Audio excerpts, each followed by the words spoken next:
మీరు నడుచుకొనినప్పుడు వింటున్నావా? మీరు నడుచుకున్నప్పుడా మనం నడుచుకున్నప్పుడు? చెప్పింది ఎవరికి? మనకి. అనరా? చెప్పింది ఎవరు? మన దేవుడు. ఎవరు చెప్పారు? మనకి. కాబట్టి ఒకళ్ళిద్దరు నడుచుకోవడం కాదు, మనము నడుచుకున్నప్పుడు మనందరికీ నీతి కలగాలి అంటే, నీతిమంతులుగా మనం తీర్చిదిద్దబడాలి అంటే మనందరూ చేయవలసిన పని ఏంటంటే, మన దేవుడు మనకు ఆజ్ఞాపించిన ఆయన సన్నిధిని, ఈ సమస్తమైన ఆజ్ఞలను అనుసరించి మనము నడుచుకోవాలి. హల్లెలూయా. ఎక్కడ నడుచుకోవాలి? ఆయన సన్నిధి ఎక్కడుంది? మీ ఇంట్లో ఉందా? మా ఇంట్లో ఉందా? హలో, ఎక్కడుంది ఆయన సన్నిధి? అమ్మా ఇది చెప్పరాదండి. నా మాట మీకు అర్థమవుతుంది కదా? మీరు జవాబు చెప్తున్నారు అంటే దేవునికి స్తోత్రం. హల్లెలూయా. మీరు జవాబు చెప్తున్నారంటే నా మాట మీకు అర్థమవుతుందని నాకు అర్థమవుతుంది. మీ మాట నాకు ఎందుకు అర్థం కావట్లే? మీరు చెప్పే మాట నాకు వినపడదు. చెప్పండి అమ్మా. చెప్పు. మన ఏంటి హృదయం?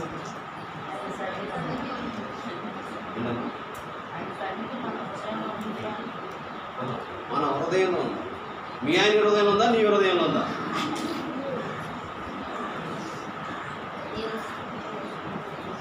ఆయన సన్నిధి ఎక్కడ ఉంది? చెప్పు పెద్దగా.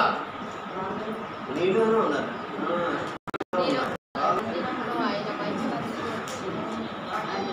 ఇద్దరు లేక ముగ్గురు ఎక్కడ ఉంటారో అక్కడ ఆయన ఉంటాడంట. ఆయన సన్నిధి ఎక్కడ ఉంటుంది?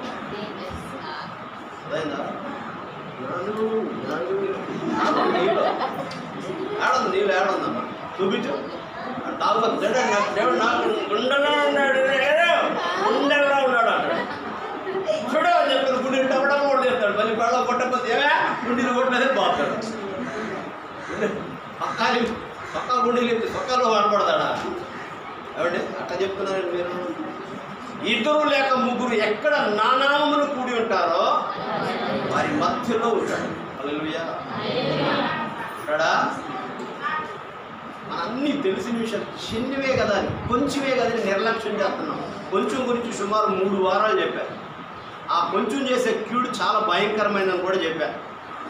అర్థమైందండి? కొంచెమే చేస్తున్నాం. కొద్దిగా శపించబడిన దానిలో కొంచెంగా దాచుకునేసరికి ఇశ్రాయేలు అందరూ ఓడిపోయారు. మనందరం జయం పొందాలి అంటే మనకు ఆజ్ఞాపించిన అన్నీ కూడా ఎక్కడ దేవుని సన్నిధి ఉంటుంది? మనందరం దర్శని ఆ ప్యాకెట్ తీసుకురామని చెప్పినా నేను. తీసుకురా తొందరగా. మీ డాడీ ఏడి? ఎన్ని పంపించడం? ఇంటాను లేదు. సాక్ష్యం చెప్పట్టు. మా ఆయన బాగా నడుము వస్తుంది, ప్రార్థన చేయండి చెప్పట్టు. సాక్ష్యం చెప్పడం చేద్దాం. నరేష్ కోసం కొంచెం ప్రార్థన చేయండి, బాగా నడుము వస్తుంది అంటున్నాడు. అర్థమైందండి? నిర్లక్ష్యం కూడా పాపమే. నిర్లక్ష్యం కూడా చాలా భయంకరమైన పాపం. అర్థమైంది? ఇశ్రాయేలు జనాంగాన్ని అందుకే దేవుడు బాగా హెచ్చరిక చేస్తూ వచ్చాడు. మీరు నిర్లక్ష్యం చేస్తే కూడా పాపం అని చెప్పాడు. రాకుండా వచ్చే జీవితం మరణం. పోయిన వారం ఏ వాక్యం చెప్తున్నావు అమ్మా? మళ్ళీ బయట చేయాలా? మనసులో లేదు అస్సలు. రాలేదు. అది బాగా తప్పించుకుంది. అబ్బాయి వస్తే రాదు, నాన్న వస్తే రాదు, చుట్టాలు వస్తే రాదు. అంటే దేవుడు ఎక్కువ, అన్నయ్య ఎక్కువ. ఇప్పుడు మరి ఇలా పరువు తీయకండి గారు. లేదు ఏమో సంగతి నాకు తెలియదు లేదు. కానీ అందుకు వస్తే చాలు, రాదు. ఏం చెప్పకపోయిన వారం అసలు విశ్వాసి బాప్తిజం పొందిన తర్వాత ఆదివారం ఆరాధన మానకూడదు. ఒకటి. 2 ఒకటి కార్యక్రమం అసలే మానకూడదు. అంటే ఆదివారం మానొచ్చని కాదు నా ఉద్దేశం. నిత్య జీవాన్ని కోల్పోతామనే భయం మనలో ఉండాలి.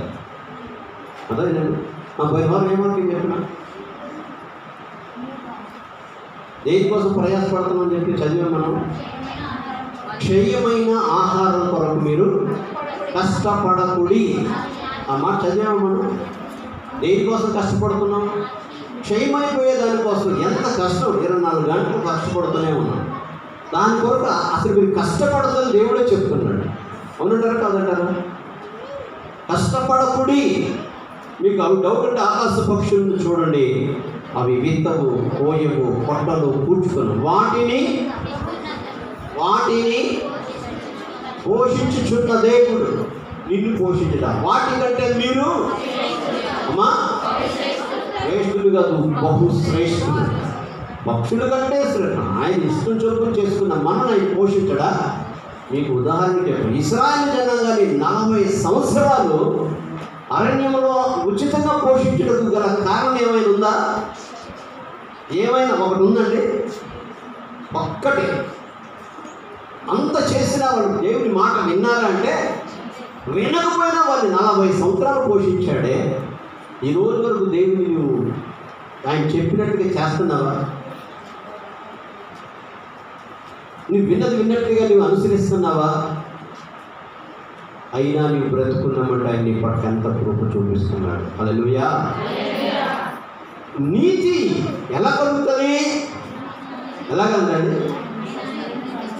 మన దేవుడని యెహోవా వారికి ఆజ్ఞాపించినట్లు ఆయన సన్నిధిని ఈ సమస్తమైన ఆజ్ఞలను అనుసరించి మనము నడుచుకున్నప్పుడు, ఇప్పుడు చెప్పండి, నేను నీతిమంతురాలని, నేను నీతిమంతుడు అనేవాడు.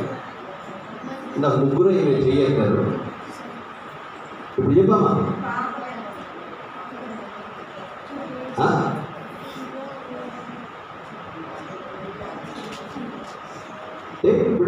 దేవుడు చెప్పిన మాటలు ఎన్నో మేరకున్నాం. ఎన్నో, ఒకటి కాదు, 2 కాదు. ఆజ్ఞలైనా సరే దశాజ్ఞలు చెప్పి అనుకుంటున్నారు. ఎన్నో ఆజ్ఞలు ఇచ్చాడు దేవుడు. హల్లెలూయా. ఎన్ని మేరతనము ప్రతిరోజు కూడా. నేను అందుకే చెప్తుంటాను, అందరికీ అర్థమైంది. ఒక మోటు మనిషికి సువార్త ఎలా చెప్పాలి ప్రభువా అని దైవజనుడు ప్రార్థన చేస్తుందంటే ఒక తెల్ల పేపర్ చూపించాడు. ముందు నల్ల పేపర్ చూపించాడు. ఏంటయ్యా నలిపెట్టయ్యా అని ప్రార్థన చేశాడు. ఈ నల్ల పేపర్ మనిషి హృదయానికి సూచన. తర్వాత ఎర్రటి కాగితం చూపించాడు. ఏంటయ్యా ఈ ఎరిపెట్టయ్యా అని ప్రార్థన చేశాడు. ఇది నా రక్తం, మనిషి పాపాన్ని శుద్ధి చేసే నా రక్తం చూపించాడు. తర్వాత తెల్ల బేసం చూపించాడు. 3 కాగితాలు తీసుకుని వెళ్ళి మోటు వాళ్ళని, విద్య లేని పాములకు సువార్త చెప్పాడు. ఈ విద్యావంతుడు కాదు, నాకు ఆసక్తి ఉంది, నేను ఎట్లా చెప్పాలయ్యాడు. 3 కాగితాలు చూపించి యేసయ్య సువార్త చెప్పాడు. నాకు చదువు రాదండి, నేను చదువుకోలేదు, మోటోని అమ్మోడు చదివిలేదు, వాళ్ళని తిడతారు, చదివినోళ్ళని. లేకపోతే బతుకుంటాను తిడతారు. మమ్మల్ని చదివించారు, మక్కని చదివించారు, తాళం చదివి మమ్మల్ని చదివిలేదు. అసలు బడికి పంపించిన చక్కగా చదువుకొని ఇప్పుడు ఏదో ఎరకదీసేసి పూర్తి చేసినట్టు చెబుతున్నట్టు. నీలో ఆసక్తి లేకపోతే నీ దుకాణం దగ్గరకు వస్తున్నాడు, సువార్త చెప్పి పంపించిన వస్తువుతో పాటు యేసయ్య నమ్ముకోండి అని చెప్పి నేను కొట్టరు, కొడితే దెబ్బ పడు. ఎన్నో చేయడమ్మా నీకే చెప్పేది. ఏదైతే స్తోత్రం చెల్లిందా? హల్లెలూయా. ఎక్కడికి వెళ్తే అక్కడ యేసయ్య గొప్ప దేవుడు. వీటిని ద్రాక్షారసంగా మార్చాడు పెళ్ళిళ్ళు అని చెప్పని. జిలేబీ ఇటువే కాదు, స్వీట్లు ఇటువే కాదు, యేసయ్య చెప్పాలండి. మనకు అదే అవకాశం. దేవునికి స్తోత్రం కలుగును కాదు. హల్లెలూయా. ఒక్క కొద్ది చదువు దొరికిన నేను వెళ్ళింది మీరు గొప్ప చెప్పట్లేదు, దయచేసి నన్ను క్షమించండి. నేను ఒంటరికి వెళ్తున్నప్పుడు ఎవరినైనా వెళ్తుంటున్నప్పుడు తెప్పించుకుని వెళ్తుంటాను. స్త్రీలు అయితే, ముసలోళ్ళు అయితే నడవలేని స్థితిలో ఉంటే ఎక్కించుతారు. అది చాలా రేర్. యవనస్తులు ఆయన అస్సలే ఎక్కించుకోరు. ఆ తర్వాత పురుషులు అనుకోండి, పిల్లలైనా పెద్దవాళ్ళైనా ఎవరైనా సరే తెప్పించుకుని సువార్త ఖచ్చితంగా చెబుతారు. దేవునికి స్తోత్రం. హల్లెలూయా. దేవుని పిల్లలారా, సువార్త చెప్పకపోతే వాళ్ళకి ఎలా తెలుస్తుందండి? దేవునికి స్తోత్రం కలుగును గాక. హల్లెలూయా. దేవుని విడిచిపెట్టి లోకమే నీతి అని చెప్పాలి. నేను గద్దర్ గారి ఇంటర్వ్యూ ఒకటి విన్నాను. నిరుపమ గారు అనుపమ గారు ఇంటర్వ్యూ చేస్తుంది ఆ సుమన్ టీవీ ఏదో టీవీ మొత్తం. అసలు ఆ ఇంటర్వ్యూ చూసినప్పుడు చాలా దుఃఖం అనిపించింది, వేదన అనిపించింది. నీ ముక్కును చూసి ముక్కు మీద పాట పాడతానమ్మా అన్నాడు. ఆ ముక్కు ఏదో ముక్కు, నీ ముక్కు పాల ముక్కు, ఏ ముక్కైనా ముక్కు చీవుడు కోసమే కానీ చెప్పండి అన్నాడు. ముక్కుని చీపుని కట్టలు తీసుకొని ప్రతి దాన్ని తీసుకుని ఆయన విప్లవాన్ని తీసుకుని వస్తాడు. దాంట్లో అర్థమైందండి, ప్రతి దాంట్లో కూడా విప్లవాన్ని తీసుకుని వచ్చాడు. ఎంత జ్ఞానం ఇచ్చావు ప్రభా, ఆయనకి నీ కోసం బ్రతికినట్టయితే ఎంత బాగుండేది అని చెప్పని ఆయనకి ఎందుకు సువార్త అందలేదు అని చాలా బాధపడ్డాడు. దేవుడికి స్తోత్రం కనుగొని కాదు. భర్తను విడిచిపెట్టిన భార్యలు, భార్యను విడిచిపెట్టిన భర్తలు, తల్లిదండ్రులు విడిచిపెట్టిన పిల్లలు, ఆడపిల్లలు మనం విద్యాదీకులు, మళ్ళీ చదువు లేనివాడు కాదండి. ఆయన ఏం చదువుతున్నాడు అనుకున్నారు? ఆయన ఎంఏ చదివాడు. ఒకే ఎంఏ కాదు, 2-3 డిగ్రీలు ఉన్నాయి, పీజీలు ఉన్నాయి. అంత గొప్ప చదవాలి. నీతి మార్గాన్ని అనుసరించుకొని తెలుసుకోలేకపోయాడు. హల్లెలూయా. అది ఎంత పొరపాటు జరిగింది ప్రభా. ఈ ఒక్క వ్యక్తి కన్నా యేసయ్య కోసం ఒక్క పాట పాడితే ఎంతమంది ఈ రోజున నక్సలైట్స్ అందరూ కూడా మాట్లాడి ఎవరంటే మూల పురుషుడు గదరన్నే గదరన్నే గదరన్నే. చాలా ఏడ్చాను నేనైతే. హల్లెలూయా. కొన్ని రోజులు కూడా నా భార్యతో గడిపిన దినాలు లేవు. గణపతి గారు చెప్పినట్టు ఆ సహోదరు అడిగింది, మీకు లవ్ స్టోరీలు ఉన్నాయా? నేను దేశాన్ని ప్రేమిస్తున్నాను, నన్ను అట్ట కాదు, నన్ను ప్రేమించాడు ఉంటా, నేను ప్రేమించాడు ఉంటా, అట్ట కాదు. నీకంటూ ఒక అమ్మాయి ఎవరైనా ప్రేమించారా, లేదా నువ్వెవరైనా ప్రేమించారు? అసలు అన్నిటికీ దూరం, నేను బౌద్ధుడను అని చెప్పాను. మా సిద్ధాంతం ఏంటంటే స్త్రీ కానీ కనకం కాదు, వాటి వెళ్ళకూడదని చెప్పారు. అంతే, ఎప్పటికీ కూడా అసలు అది లేనే లేదు. ఫుల్ స్టాప్ పెట్టేస్తాను. యేసయ్య కోసం నువ్వు ఉంటే ఎంత బాగుండేది గదరన్నా అనిపించింది. హల్లెలూయా. ఎంతమంది నశించిపోతున్నారు దేవుని బిడ్డలారా. భారం లేదు. వీళ్ళ కోసం వీళ్ళ కోసం వీళ్ళ కోసం ఎంతకాలం దేవుని బిడ్డలారా. అవును కాపాడు, ఏమి కాపాడు, వీళ్ళని రక్షించండి. నశించిపోతున్న ఆత్మలు ఎంతోమంది ఉన్నారు. క్రీస్తుని ఎరగకు నశించిపోయేవారు ఉన్నారు. వారి కొరకు ప్రార్థన చేద్దాం రండి అంటే ప్రార్థన ఇక్కడ ఎక్కడుంది ఆసక్తి? నేను నీతిమంతురాలు, నేను నీతిమంతుని చెప్పని మనం అనుకుంటే కుదరదు దేవుని బిడ్డ. ఆయన చిత్తాన్ని ఆయన ఏమైతే చెప్పాడో, హల్లెలూయా, మన దేవుడైన యెహోవా మనకు ఆజ్ఞాపించినట్లు ఆయన సన్నిధిని ఈ సమస్తమైన ఆజ్ఞలు, ఒక ఆజ్ఞను కూడా ఓమిట్ చేయడానికి నీకు కష్టం ఉన్నదాన్ని విడిచిపెడతా అనుసరించి చేస్తున్నానంటే కుదరదు. సమస్తమైన ఆజ్ఞలను అనుసరించి మనము నడుచుకునేటప్పుడు మనకు నీతి కలుగుతుంది. హల్లెలూయా. ధర్మశాస్త్రము లేనప్పుడే, దేవుడంటే ఎవరు తెలియనప్పుడే, అబ్రహాం గారి కాలంలో ధర్మశాస్త్రం ఉందండి? ఉందా? దేవుడంటేనే ఎవరు తెలియలేదు నాన్న. అబ్రహాము దేవుని స్వరాన్ని నమ్మాడు. అందుకే దేవుడు అబ్రహాముని నీతిమంతుడిగా ఎంచాడు. అబ్రహాము దేవుని నమ్మెను, అది అతనికి నీతిగా ఇచ్చింది. దగ్గర సమాధానం కూడా చెప్పారు. ఈ మాట చెప్పినట్టు ఉండాలి. ఎవరు పొరుగురమైన ఎడవ బాగలేదు, చేతులెత్తి స్తోత్రం చెల్లిద్దారు. హల్లెలూయా. దేవుని పిల్ల, దేవుని నమ్మడం అనగా దేవుని వాక్యాన్ని వినడం కాదు. ఏం చేయమని చెప్తున్నాడు ఇక్కడ? అనుసరించి అన్నిటినీ పూజా తప్పకుండా. ఏం తప్పకుండా?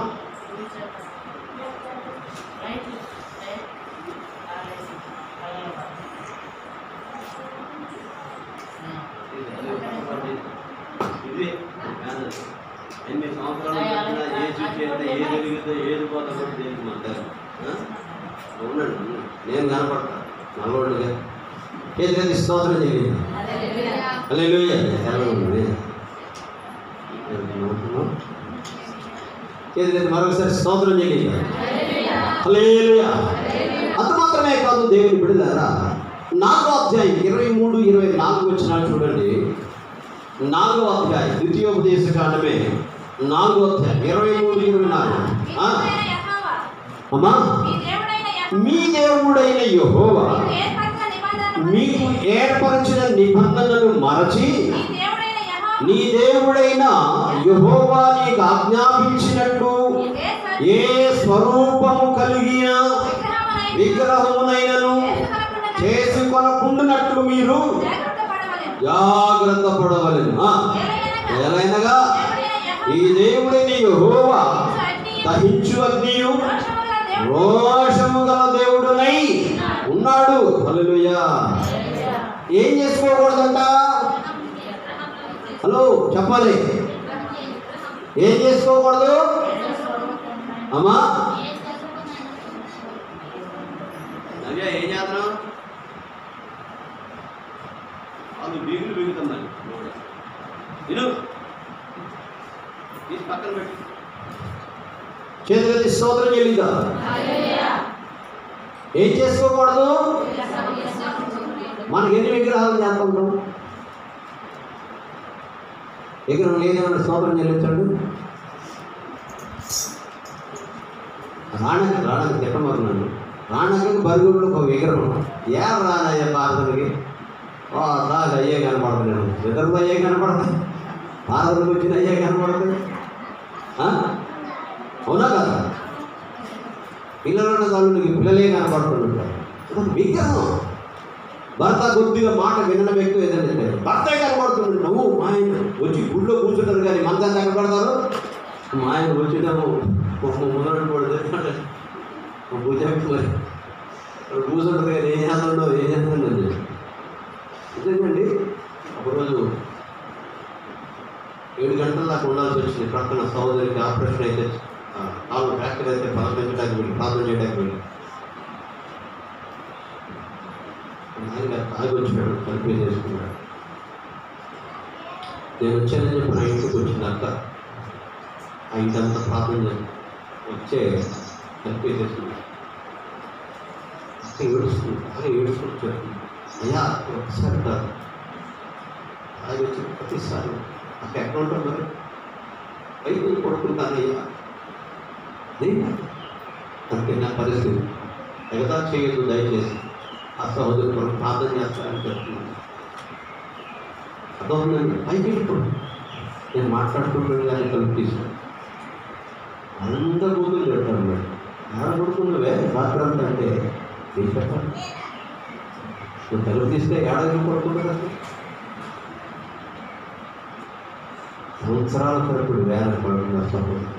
అర్థం చేయండి.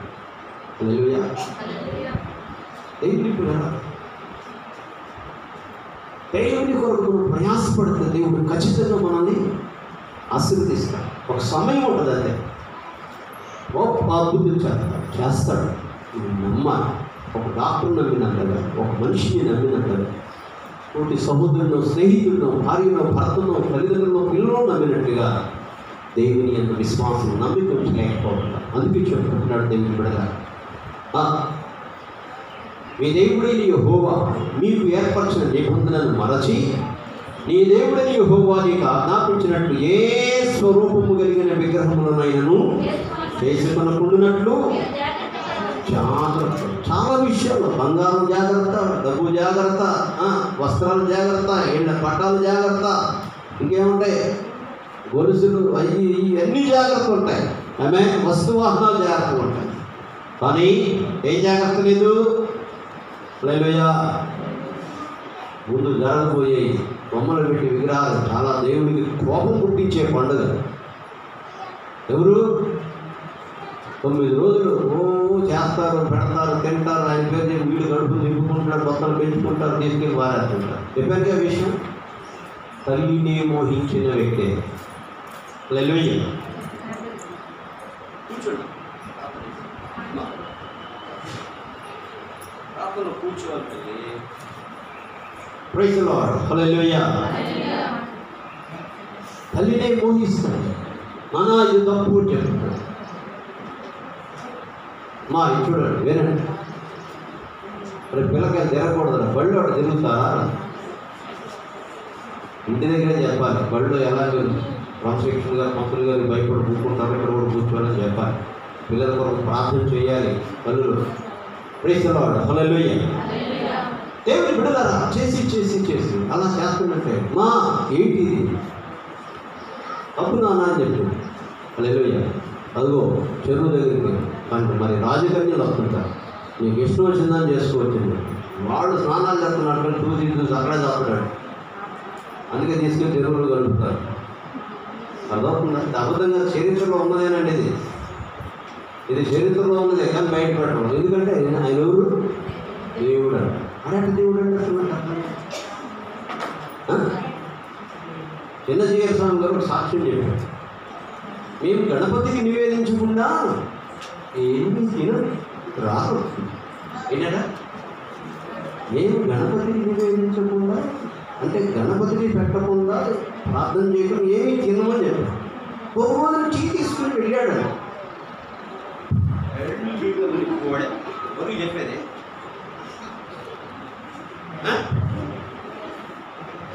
వీళ్ళ నాన్నగారు పుట్టుకొచ్చాడు, బాప్తిసం పొందారు.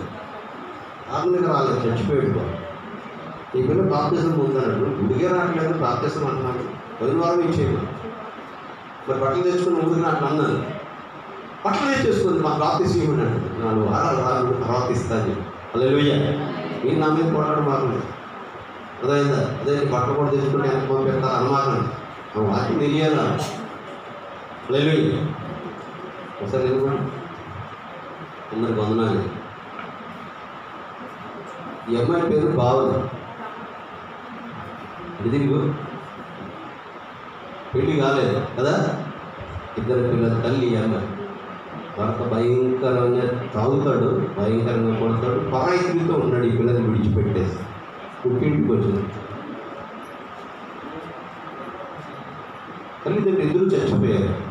ఎవరు చూడాలి? ఈ పిల్ల పేరు బావని. ప్రార్థన చేయాలి. అదేదా ఇక్కడ నాన్నగారిని చూసిన ఆ యొక్క చూపును బట్టి అప్పుడప్పుడు జ్ఞాపకం వస్తుంటుంది, వచ్చింది దేవుని బిడ్డలారా. అందుకే రామ్మ అని చెప్పడం జరిగింది. అమ్మాయి పేరు ఏం పేరు? బావని. మర్చిపోవద్దు. ఇంతకుముందు ఎవరి పేరు చెప్పాను? ఎవరి గురించి ఏమని చెప్పా? పేరు చెప్పండి, ఎట్లా చెప్పడం కాదు, గుజ్జక్క బుజ్జి. ఎంత పెద్ద అయినా బుజ్జే, గుర్తుపెట్టుకోండి. మంచి పేరు పెట్టాడు మా కూర్చోడు. పావుని కోసం ప్రార్థన చేయండి దేవుని బిడ్డలారా. దేవునికి స్తోత్రం కలుగునుగా. హల్లెలూయా. హల్లెలూయా. ఏం చెప్తున్నా?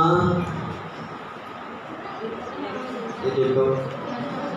విగ్రహాలు దేవుని బిడ్డలారా చాలా భయంకరంగా జరగబోయేవి. 115వ కీర్తన 115వ కీర్తన మమత ఎదరవారు ఉండేది. పెట్టు బైబిల్ తీసి 115వ కీర్తన రోజు చదువుతున్నావా? 2వ ముందు చదవండి. వారి దేవుడు ఏడి అని అన్యజనులు ఎందుకు చెప్పుకొందురు? మా దేవుడు ఆకాశం ముందున్నాడు, తనకి ఇచ్చ వచ్చినట్లుగా సమస్తమును ఆయన చేయుచున్నాడు. వారి విగ్రహములు వెండి బంగారువి, వారి విగ్రహములు వెండి బంగారు, అవి మనుషుల చేతి పనులు, అవి మనుషుల చేతి పనులు. వాటికి నోరుండి పలకవు, కన్నులుండి చూడవు, చెవులుండి వినవు, ముక్కులుండి వాసన చూడు, చేతులుండి ముట్టుకొనవు, పాదములుండి నడవవు, గొంతుకతో మాట్లాడు. వాటిని చేయవారు వాటి యందు నమ్మకించు వారు అందరూ వాటి వంటి వారే ఉన్నారు. హల్లెలూయా. ఈ చిన్నజీయర స్వామి గారు కూడా అది చెప్తున్నా వాళ్ళన్నా అసలు గుర్తు చేయాలి. ఈ చిన్నజీయర స్వామి గారు టీ తీసుకుని వెళ్ళి ఆ గణపతి పెట్టి ప్రార్థన చేసుకుని తిన్న తాగుదామని వెళ్ళేసరికి ఆయన బొచ్చు మీద ఒక ఆక్రోచ్. ఏంటిది ఆక్రోచ్? ఏంటి? ఒత్తికి పోతున్నాడు. ఆయన అలా చూస్తున్నాడంట. ఎవరు? చిన్నజీయర స్వామి గారు అలా చూస్తున్నాడు. గణపతి ఏమైనా చేస్తాడు అనుకుంటాడేమో అని చూస్తున్నాడంట. అప్పుడు వెంటనే ఆయనకి తట్టిందంట, ఈ బుద్ధిగా నన్ను కాపాడుతున్నాడంట. అప్పటి నుంచి గణపతికి నివేదించడం మానేశాడు. నిజ దేవుని ఎరిగినటువంటి మనం కొన్నిసార్లు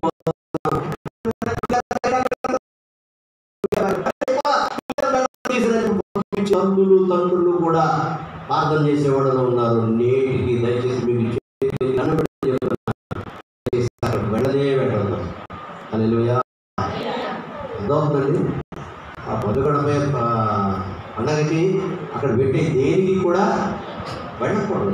సహజంగా తినే ఆలోచన ఉంటుంది, వాడు వెంటనే ఆకర్షితులైపోతారు. ఒక రోజు వస్తే రేపు కూడా పిల్లల దగ్గరికి వెళ్ళాలి, మీకు పులిహార చేయండి నన్ను చేశాను. మీరు చేస్తే వాళ్ళు అక్కడికి ఆశపడుతుంది. అర్థమవుతుందా? దానికి రెమెడీ ఏంటంటే మీరు చెయ్యాలి. వీడి పండుగ వీడు నాశనం కాను మా ఎప్పుడు తెచ్చి పెట్టిన అనుకోవాలి. మీ పిల్లలకి సంతోషంగా చేసి పెట్టండి. దేవునికి స్తోత్రం కలుగుతుందా.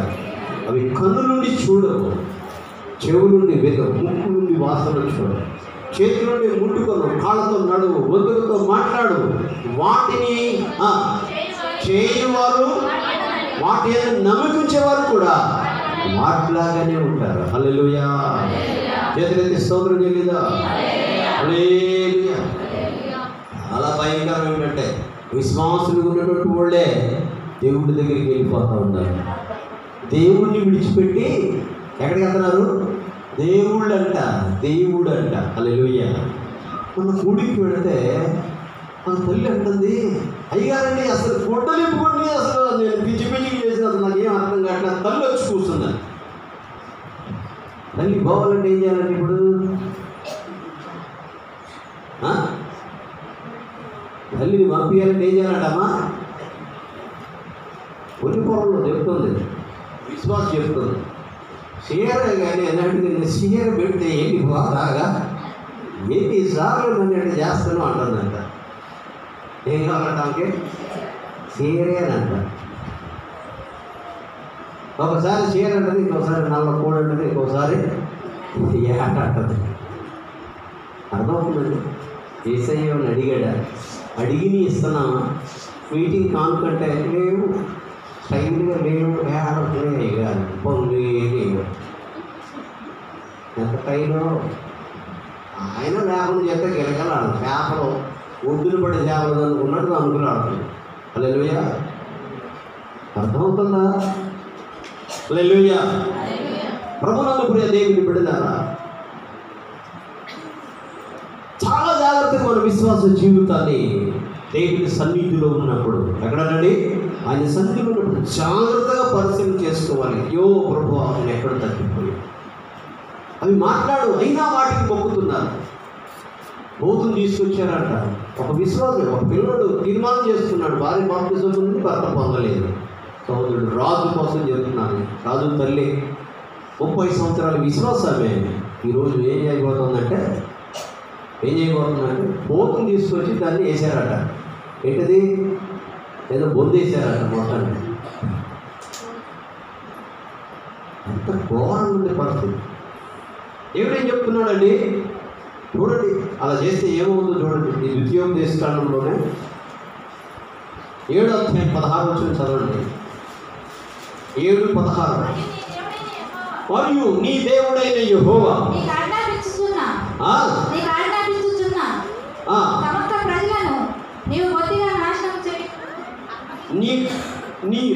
ఎన్నో చదువు 7:16 చెప్పు. అదే చదువుతున్నా. మరియు నీ దేవుడైన యెహోవా నీకు ఆజ్ఞాపించున్నాను చదివేది. మరి నీకు అప్పగించుచున్న సమస్త ప్రజలను నీవు బొత్తిగా నాశనము చేయదు, నీవు వారిని కటాక్షింపకూడదు, వారి దేవతలను పూజింపకూడదు.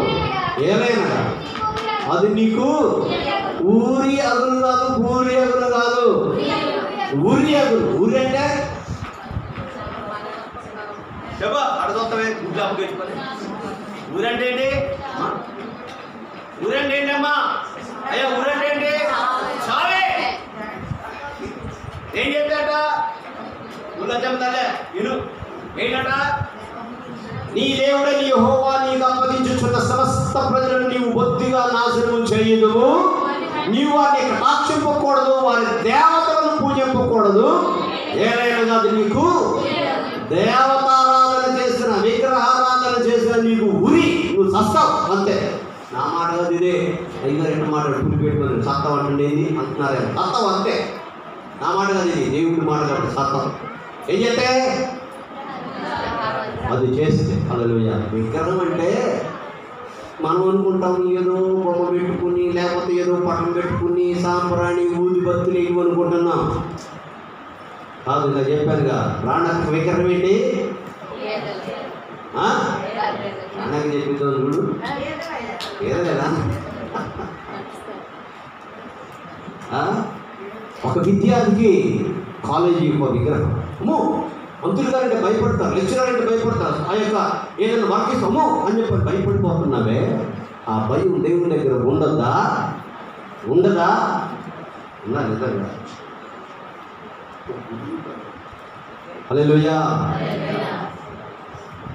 దేవుని పిల్లలారా, దేవుడు ఎంత బాధపడుతున్నాడంటే, నీ పిల్లలు నీ మాట వినకపోతే ఎంత వేదన పడుతుంటావో. నీకు దగ్గరగా ఉన్న దగ్గరికి వెళ్ళి అస్సలు మాట వినట్లేదు, ఏం ఎవరికి చెప్పాలో పరువు పోతుందేమో, ఏం చేయాలి, కళ్ళు చెప్పలేక వేదన పడ. ఎన్నోసార్లు అలాంటి బాధపడ్డావే. నా యేసయ్య కూడా అలానే బాధపడుతున్నాడు నీ కోసం. హల్లెలూయా.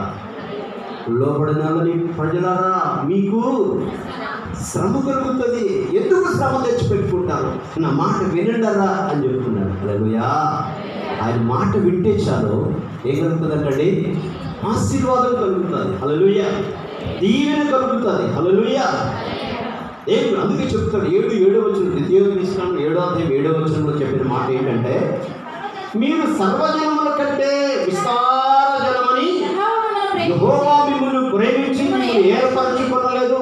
నిన్ను ప్రేమించి ఏర్పాటు చేసుకుంది. నీవు అనేక మంది అక్కడక్కడ ఊళ్ళో ఎక్కడ పడితే అక్కడ ఉన్నావు. నువ్వు ఇక్కడ ఉన్నావు అంటే నువ్వు దేవుడు ఏర్పాటులో ఉన్నావు అని అర్థం. ఎందుకు ఏర్పాటు చేస్తున్నావు అంటే, నువ్వు గొప్పదానివని, గొప్పవాడు అని, లేకపోతే దళితుడు అని నీకున్న గోదభాగ్యాన్ని చూసి నిన్ను ఎక్కడ కూర్చోబెట్టలేదంట. హల్లెలూయా. సమస్త జనముల కంటే మీరు లెక్కకు తక్కువే. నేనే ఉందండి. ఎవరు కదిలించిన మా దేవుడు, మేము చాలా అల్పుడు అని చెప్పారు. నీవు అల్పుడవు అల్పురాలవు అనే దేవుడు నిన్ను సృష్టించి నేను ఆయన దగ్గర నాటాడు. నిన్ను గొప్పగా చేస్తాడు. హల్లెలూయా. వారిలో ఒంటరి అయినా వాడు 10 వందలగును. వారిలో ఒంటరి అయినా వాడు 10 వందలగును. ఎన్ని కాలేని వాడు బలమైన జనమగును. హల్లెలూయా. హల్లెలూయా. కాబట్టి ప్రభువునందు ప్రియ దేవుని బిడ్డలారా, ఊరి తెచ్చిపెట్టకుండా నువ్వు ఏదో చేశారు నీకు నీవు ఊరిలో పడుతున్నావు అనే విషయాన్ని వాక్యాన్ని బట్టి దేవుని దాసునిగా జ్ఞాపకం చేస్తున్నాను. ఊరు ఎప్పుడు అవుతుందండి? విగ్రహాలు. నీ దృష్టిలో దేవుని కంటే ఎక్కువగా దేని ప్రథమ స్థానం దేవునికి ఇవ్వు. ఆ ఊరి నుంచి నువ్వు తప్పింపబడతావు. దేవుడు నీకు ఆలోచన ఇస్తాడు, దేవుడు నీకు తెలివినిస్తాడు, జ్ఞానాన్ని ఇస్తాడు. తప్పించుకునే మార్గాన్ని కూడా దేవుడే ఏర్పాటు చేస్తాడు. హల్లెలూయా. అంతేగాని నీ ఇష్టానుసారంగా బ్రతుకుతూ నేను నీతిమంతురాలు చెప్పని నువ్వు అనుకున్నంత మాత్రాన అలా కావు అనే విషయాన్ని వాక్యాన్ని బట్టి దేవుని దాసునిగా జ్ఞాపకం. నేను వాక్యానుసారంగా నన్ను సరిదిద్దు ప్రభువా, నన్ను సరిచేయ్యా, నన్ను కడుగయ్యా అని చెప్పని ప్రతిరోజు కూడా. అందుకే కీర్తనాకారుడు 103వ కీర్తనలో, నా ప్రాణమా యెహోవాను సన్నిధించుము, నా అంతరంగములోనున్న సమస్తమా ఆయన పరిశుద్ధ నామాన్ని, నా ప్రాణమా యెహోవాను సన్నిధించు. ఆయన చేసిన ఉపకారాలలో దేని మనబోతుంది? దేని చెప్పుకున్నాడు? అంతరంగాన్ని చెప్పుకున్నాడు, సమస్తానికి చెప్పుకున్నాడు. మనం ఏం చేస్తున్నాడే? ఏ బాగున్నాం విస్తారంగా. లోకసువార్తలో కూడా ధనవంతులు చెప్పుకున్నాడు, ఆయన ప్రాణులు చెప్పుకున్నాడు. నా ప్రాణం అనేక సంవత్సరాలకు విస్తారమైన ఆస్తి నీకు సమకూర్చబడి తిను, రావు, సుఖించు, ఎంజాయ్ చెప్పుకుంటున్నాడు. ఓరు వెళ్ళోడా అని దేవుడు పిలుస్తున్నాడు. హల్లెలూయా. ఈ మధ్యాహ్నం వేళలో దేవుని బిడ్డ నాకేం బాగుందని చెప్పి అనుకుంటున్నావేమో, కానీ ఈ సమస్తమైన ఆజ్ఞలను అనుసరించి మనం నడుచుకున్నప్పుడే మనం నీతిమంతులు. అన్నీ అనుసరిస్తున్నానా లేదా అని చెప్పారు. ఒక చిన్న మాట కూడా వినట్లేదు. కలిసి ప్రార్థన చేద్దామంటే రావట్లేదు, కలిసి ఉపవాసం ఉందని ప్రార్థన చేద్దామంటే రావట్లేదు. ఎక్కడ నువ్వు చెప్పేది? నువ్వు చేసేది ఏంటి నాకు అర్థం కాదు. హల్లెలూయా. ఒక ఆల్రైట్ ప్రార్థన అయితే రావట్లేదు. ఈ వారం ఆల్రైట్ ఉందండి ఎప్పుడైనా? ఆల్రెడీ అందరికీ మీ కష్టాలు మీ బాధలు తీరాలంటే యాకోబు భక్తుడు ఒకే ఒక్క రాత్రి ప్రార్థన చేశాడు. ఆశీర్వాదం వచ్చిందా? శాపగ్రస్తుడు అయ్యాడా? ఎందుకని? పోరాడాడు. మీకు కూడా ఒక మంచి అవకాశం దేవుని బిడ్డ. రండి, అందరూ రండి, ప్రార్థన చేయండి. మన దేశం కోసం దేవుని బిడ్డ. నేను పొరపాటు చేశాను, ఆగస్టు 15 ప్రార్థన చేసిన బాగుంది. ఎందుకంటే ఏ ప్రార్థన చూసినారు చెప్పడమే కానీ రావట్లేదు. చాలా బాధ అనిపిస్తుంది. ఏదో సాగు అని ఉపవాస ప్రార్థన అని చెప్తే వర్షం అని చెప్పారు. వర్షాకాలం వర్షం పడకపోతే ఎండ పడుతుందా? దాని పని చేస్తుంది కదా, మన పని మనం చేయొద్దా? వేరే బట్టలు తెచ్చుకోవాలి, గబగబ రావాలి, బట్టలు మార్చేసుకోవాలి, పొడి బట్టలతో కూర్చోవాలి. అయ్యండి వెళ్ళేటప్పుడు ఎండిపోతాయి అవి.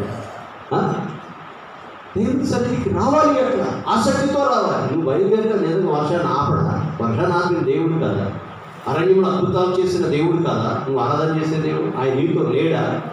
ఎందుకు ఇంత అపనమ్మకు? వర్షం ఆయన మాట వింటుంది, సమస్తం ఆయన మాట. ఎందుకు ఆయన మాట వినట్లేదు? హల్లెలూయా. ఆయన ఆజ్ఞలన్నీ అనుసరిస్తే నీవు నీతిమంతురాలు, నీతిమంతుడు. అనుసరించకుండా నేను ఉన్నామని పనులు నువ్వు భ్రమపడుతున్నావు, నువ్వు నరకానికి పడతావు అనే విషయాన్ని మరొకసారి జ్ఞాపకం చేస్తున్నాను.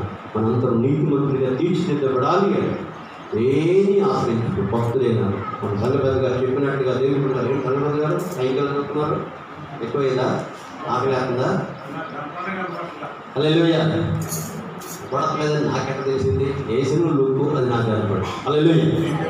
దేవుని బిడ్డలారా, నాకు కూడా అండి నేను ఎక్కువసేపు చెప్పాలని లేదా, 1 గంట ముగిచేయాలని చెప్పాను.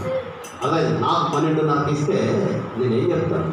ఆదివారం పాలకులు కనీసం 1 గంట సేపు వాక్యం లేకపోతే చాలామంది బాధపడుతున్నారు. 5 గంట సేపు వాక్యం చెప్పకపోతే.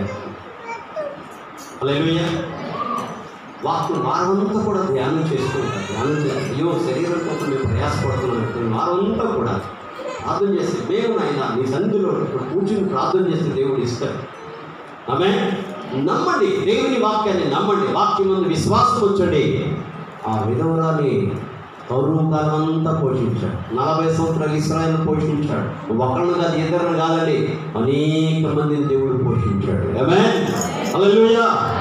నేను నన్ను పోషించడానికి సమర్థుడైన దేవుడు మనం నమ్ముకున్న దేవుడు. ఆయన అనామకుడు కాదు, ఆయన దహించు అజ్ఞేయుల దేవుడు, రోషము కలిగిన దేవుడైన ఈ దేవుడైన యెహోవా మీకు ఏర్పరచిన నిబంధనను మరచి ఈ దేవుడైన యెహోవా నీకు ఆజ్ఞాపించినట్టు ఏ స్వరూపము కలిగిన విగ్రహములైనను చేసుకొనకున్నట్లు మీరు జాగ్రత్త పడవలెను.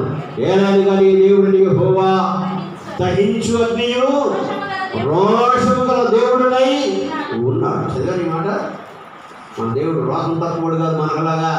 మనం ఆయన రోషం కలిగిన దేవుడిని పట్టుకుని రోషం తక్కువగా బతుకుతున్నారు. బతుకు మాట ఇప్పటికైనా సరే ఔషధం తెచ్చుకోవాలి. తిడతన్నాడు, 6 మూరల జానం ఉన్నాడు, వీళ్ళు చిన్నోళ్ళకి కనపడ తిడతన్నాడు. ఆయన పట్టుకున్నాడు. ఆ దేవత పేద ఇశ్రాయేలు ప్రజల దేవుడిని ప్రజలను తిడతానంటే రోషం కలిగి రాజుకు రోషం రాలే, సైన్యాధ్యక్షుడికి రాలే, సైనికుడికి రాలే, దావీదు అమ్మలే ఉన్నారు, వాళ్ళు ఎవరికి రాలా.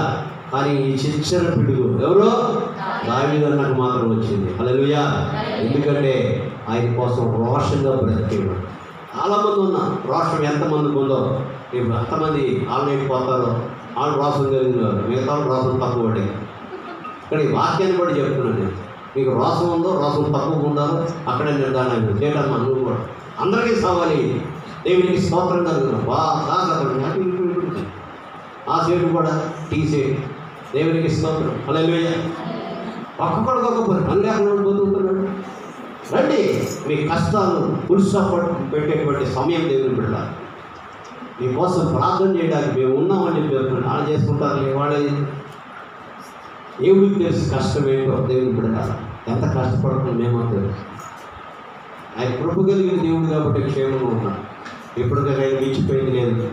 దేవుని బిడ్డలారా, అందరూ కూడా ఆయన ద్వారా మనం నీతిమంతులుగా తీర్చిదిద్దబడాలి అంటే, మనం నీతి కలగాలి అంటే దేవుని బిడ్డలారా ఆయన చెప్పిన ప్రతిదీ వినడం కాదు, దాన్ని చెయ్యాలి. చాలాసార్లు మీకు చెప్తాను, మంచి నీళ్ళు అని అడుగుతాను. అడుగుతానా? మంచి నీళ్ళు